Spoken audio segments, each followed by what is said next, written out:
Bismillahirrahmanirrahim. Assalamualaikum warahmatullahi wabarakatuh. Pada kesempatan kali ini, saya akan mempresentasikan slide yang sudah saya buat, yaitu yang berjudul Identifikasi Karakteristik Guna Lahan di Kota Bandung.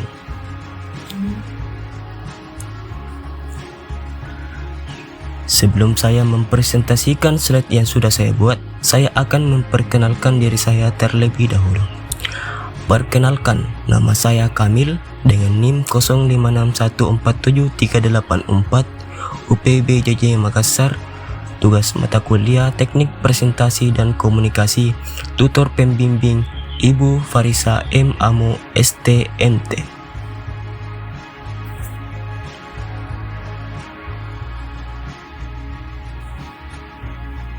Pada slide yang sudah saya buat ini berisikan beberapa aspek. Di antaranya ada latar belakang, tujuan dan sasaran, keluaran yang diharapkan, lingkup kegiatan, dan pendekatan pelaksanaan.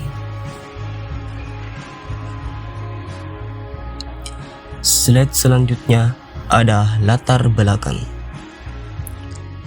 Latar belakang mencakup 3 poin, yaitu poin yang pertama, proses perkembangan kota, yang mencakup pertumbuhan dan transformasi. Poin yang kedua menurut Toxiadis 1968 yang mencakup transformasi meningkatkan efisiensi. Dan poin yang ketiga ada dampak yang mencakup perubahan sosial, budaya, ekologi, dan struktur kota.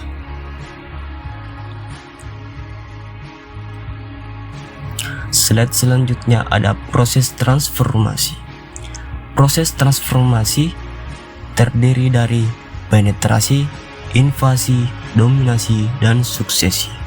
Bagian ini menjelaskan dasar teori perkembangan kota, menunjukkan bagaimana transformasi dapat mengubah fungsi lahan secara bertahap. Ini penting untuk memahami dinamika perkotaan di Kota Bandung.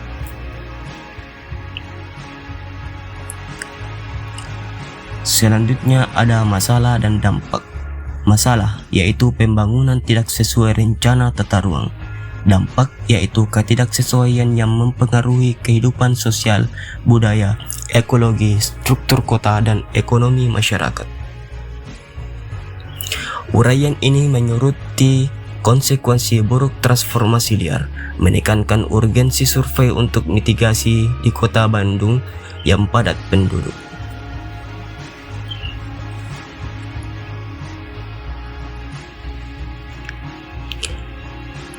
Selanjutnya ada definisi guna lahan.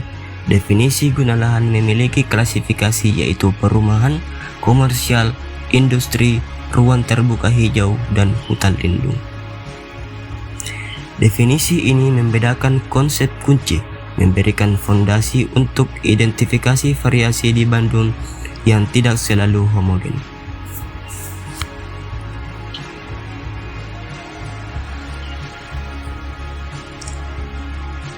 Selanjutnya ada kebutuhan lokasi.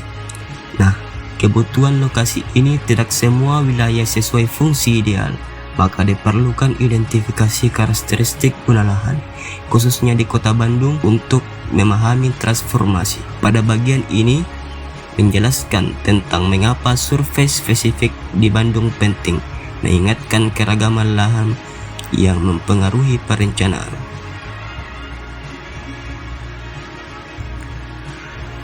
Selanjutnya ada tujuan dan sasaran.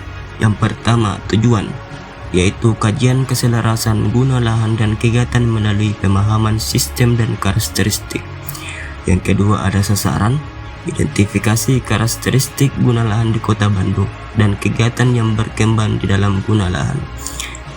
Tujuan ini menentukan fokus survei pada analisis kesesuaian dengan sasaran spesifik untuk menghasilkan wawasan praktis bagi perencanaan kota.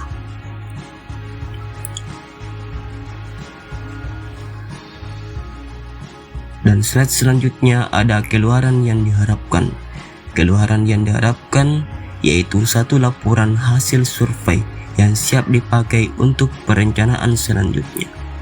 Keluaran ini menekankan produk akhir sebagai alat actionable memastikan survei berkontribusi langsung pada pembangunan berkelanjutan di Bandung.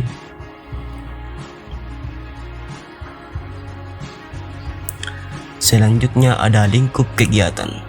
Lingkup kegiatan ini tentunya berada pada kota Bandung dengan 6 wilayah pengembangan. Lingkup ini membatasi survei pada area spesifik, memungkinkan pendekatan terstruktur dan efisien dalam waktu terbatas. Selanjutnya ada pendekatan pelaksanaan. Pendekatan pelaksanaan terdiri dari beberapa poin. Di antaranya adalah pemahaman dan rumusan masalah, kebutuhan data populasi dan sampel, perangkat survei kuesioner DPS, target area dan survei lapangan, dan yang terakhir pengolahan data, tampilan, dan interpretasi sederhana. Nah, pendekatan ini menguraikan metodologi langkah demi langkah, memastikan survei berjalan sistematis dari perencanaan hingga analisis.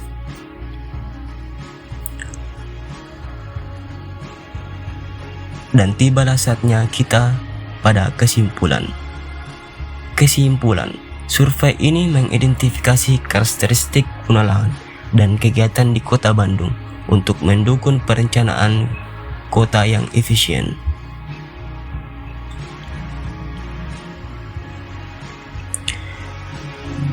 Tibalah kita di penghujung slide.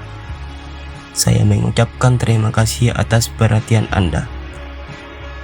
Sekian, terima kasih.